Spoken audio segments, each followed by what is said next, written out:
Shalom Bapak Ibu Saudara yang terkasih, kita jumpa lagi di dalam ibadah online hari ini yang merupakan lanjutan dari ibadah online minggu lalu. Bapak Ibu Saudara, di mana minggu lalu saya berbicara tentang mesbah bagi Tuhan bagian yang pertama.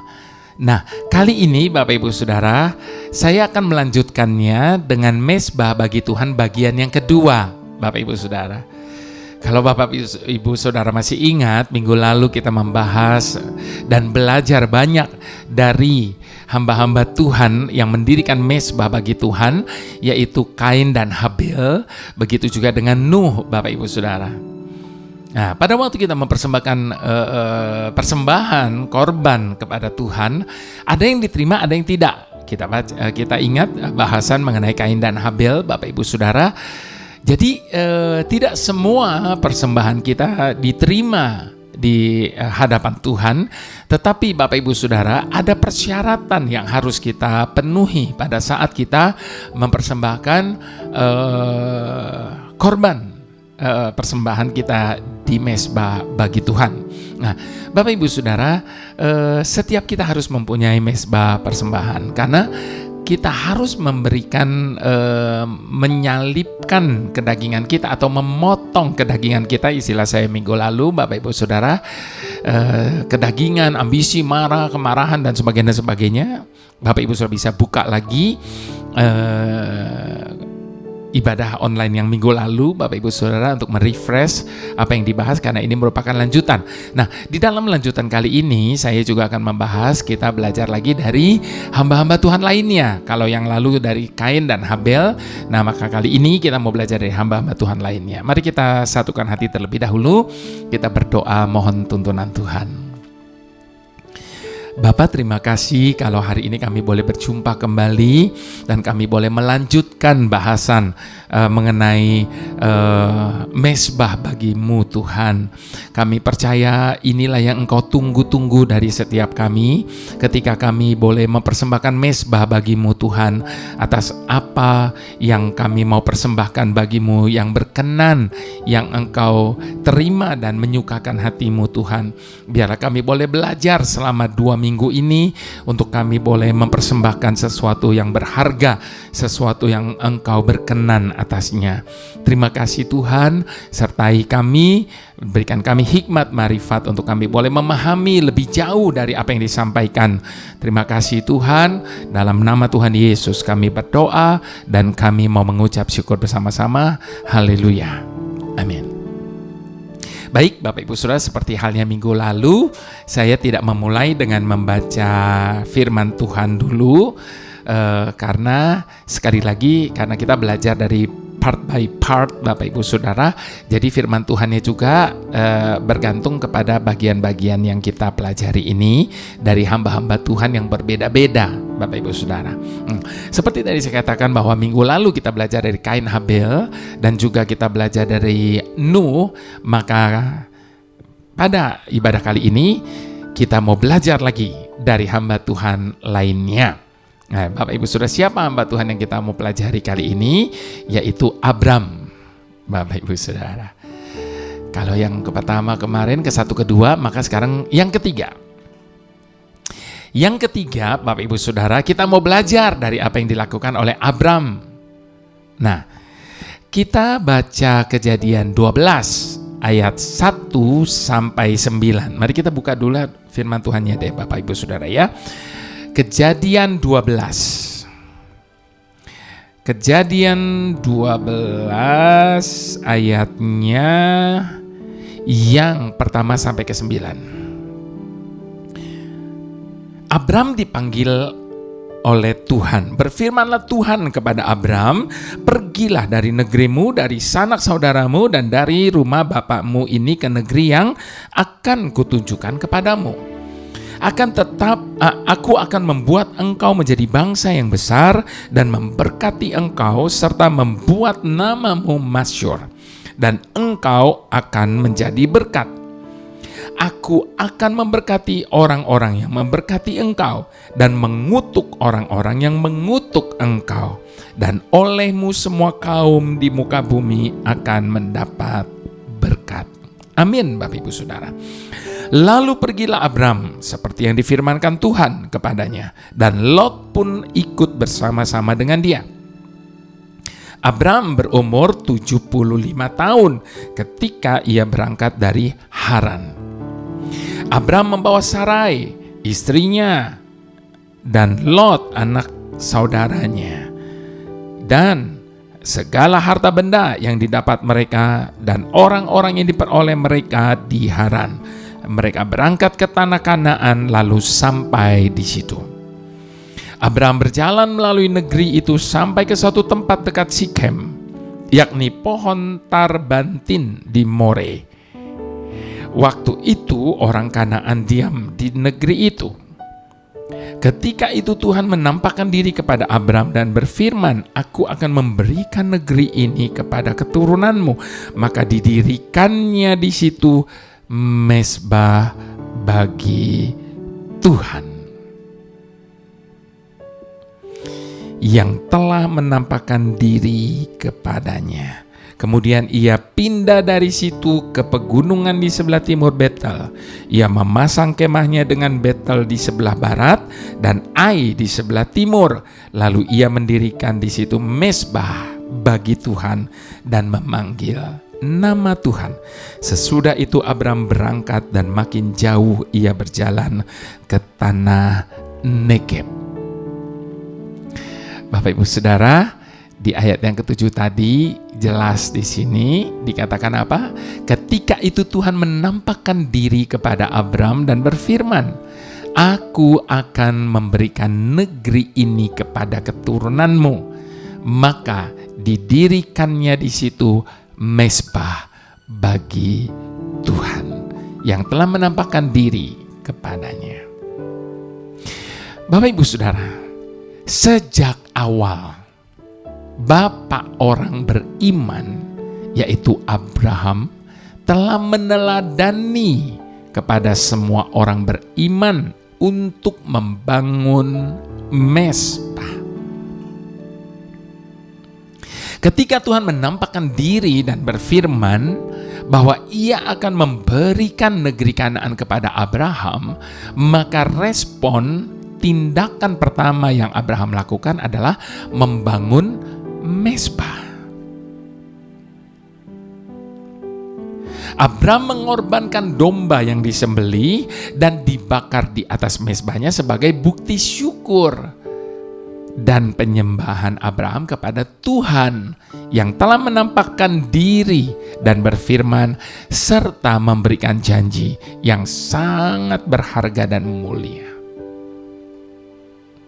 Sebagai keturunan Abraham secara rohani, Bapak Ibu Saudara, kita juga berhak atas janji-janji Tuhan kepada Abraham. Sebab Galatia 2 ayat yang ke-9 katakan, "Dan jikalau kamu adalah milik Kristus, maka kamu juga adalah keturunan Abraham dan berhak menerima janji Tuhan." Namun untuk itu kita juga harus membangun mezbah rohani kita sebagai bukti syukur, rasa syukur, dan penyembahan kita kepada Tuhan.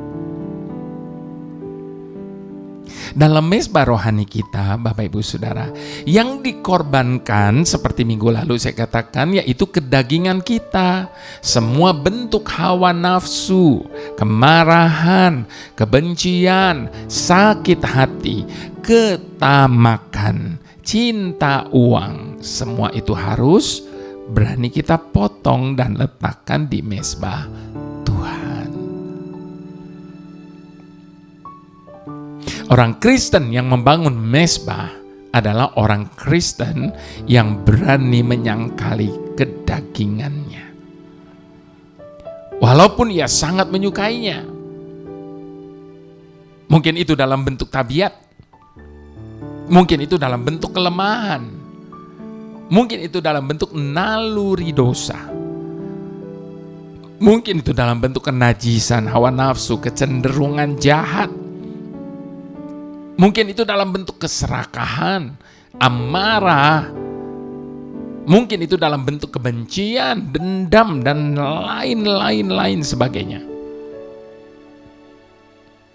Kalau kita berani untuk menyangkali semuanya itu, maka barulah kita disebut membangun mezbah. Jadi gak gampang ya Bapak Ibu Saudara. Roma 8 ayat ke-17 katakan, dan jika kita adalah anak, maka kita juga adalah ahli waris.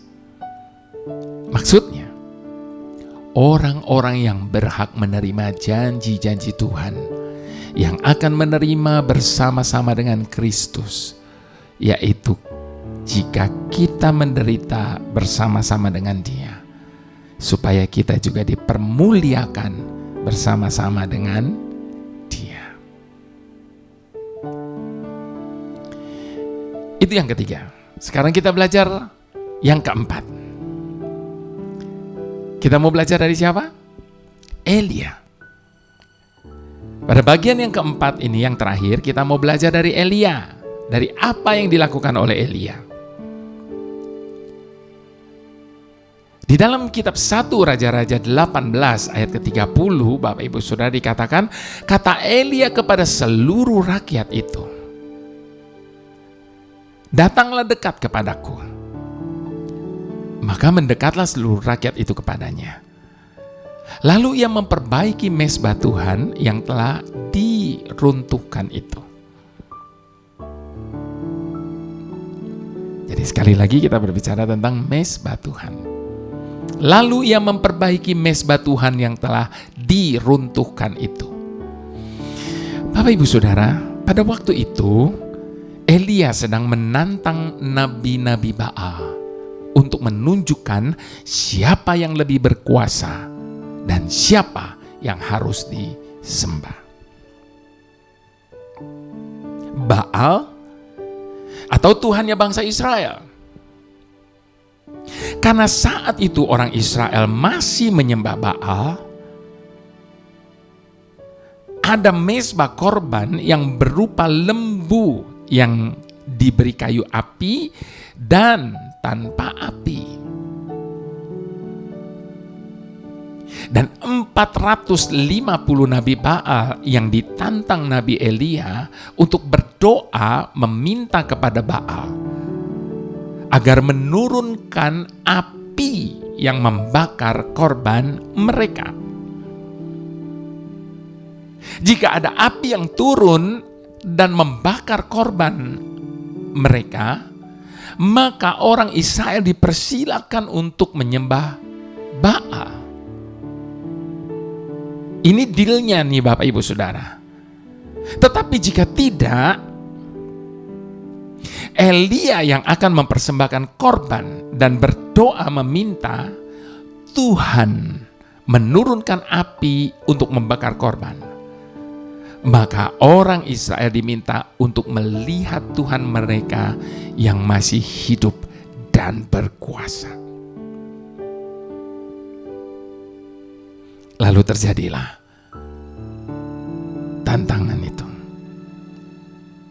Para nabi Baal berdoa dengan cara mereka. Dari pagi sampai sore. Hingga mereka kerasukan sambil menoreh-noreh tubuh mereka dengan pedang dan tombak.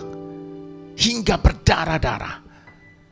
Tetapi tidak ada api yang turun. Tidak ada api yang membakar korban mereka. Sekalipun mereka sudah menoreh-noreh tubuh mereka dengan pedang dan tombak sampai berdarah-darah. Maka nabi-nabi Baal itu pada akhirnya pun menyerah. Setelah itu, Elia pun tampil. Hal pertama yang dilakukan adalah memperbaiki mezbah yang telah runtuh. Elia mendirikan 12 batu, membuat parit, menyusun kayu api, memotong lembu, dan menaruhnya di atas mezbah.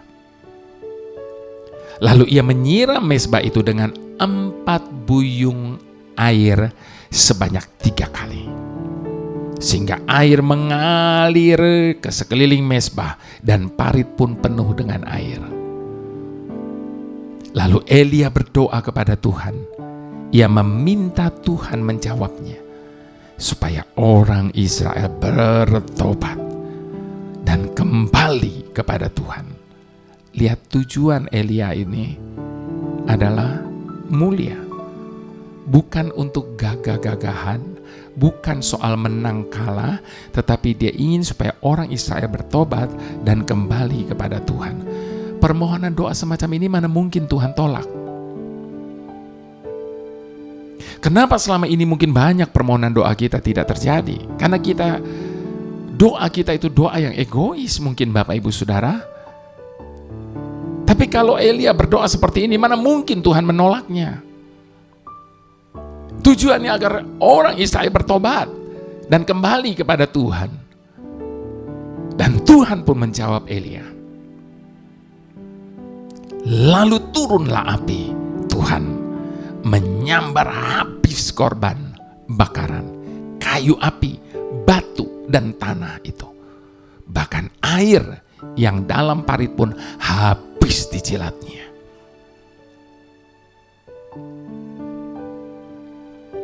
Saya membayangkan betapa dahsyatnya kejadian itu. Tanpa meminta api, Tuhan pun menjawab Elia dengan menurunkan api. Elia tidak minta api, tapi Tuhan menjawab Elia dengan menurunkan api yang membakar habis korban bakaran di mezbah itu.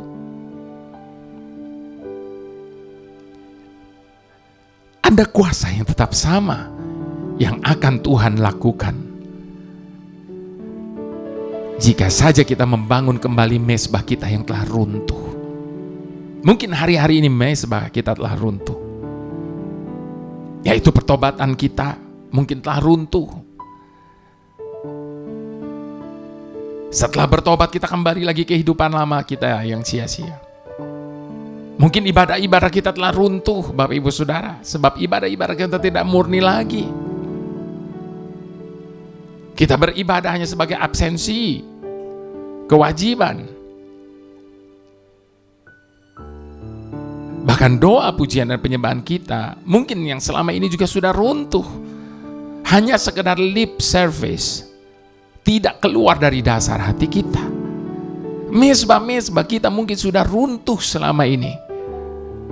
Dan jika kita mau membangun kembali mezbah-mezbah kita yang telah runtuh itu, janji Tuhan bahwa Ia akan menjawab segala pergumulan kita dengan caranya yang ajaib. Itu janji Tuhan.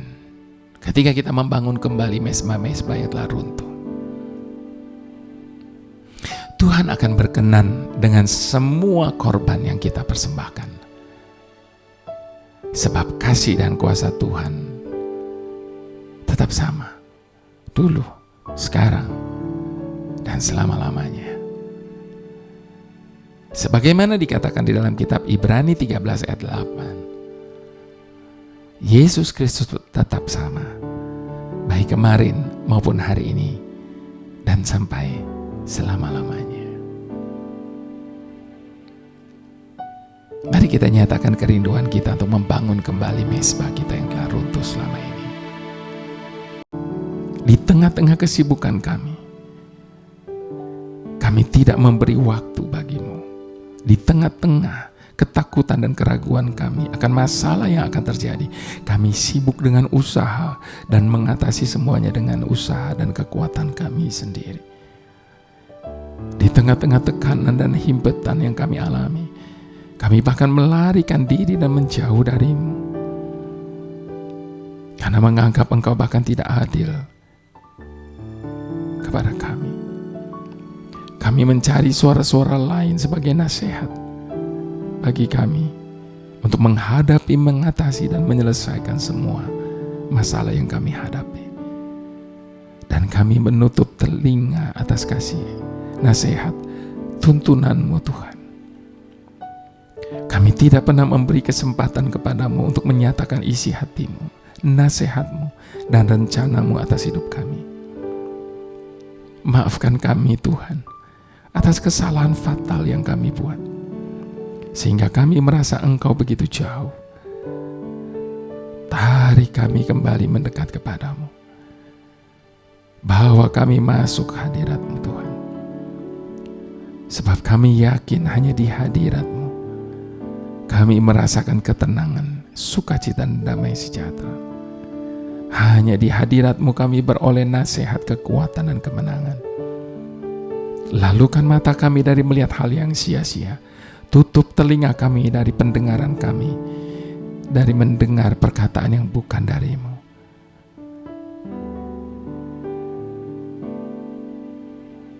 Kami letakkan semuanya dalam mezbah yang kami persembahkan bagi-Mu. Mari Bapak Ibu Saudara, dengan segala hormat kita mau angkat kedua tangan kita di hadapan Tuhan. Sebab berkat, janji, dan perkenanan itu datang dari Bapa Surgawi, di dalam Putranya yang tunggal Tuhan Yesus Kristus, dan di dalam persekutuan dengan Roh Kudus, yang akan selalu menuntun kita dan memperingatkan kepada setiap kita akan mezbah yang kita bangun untuk Tuhan. Dalam nama Yesus kami berdoa dan mengucap syukur. Mari semua yang diberkati sama-sama kita katakan,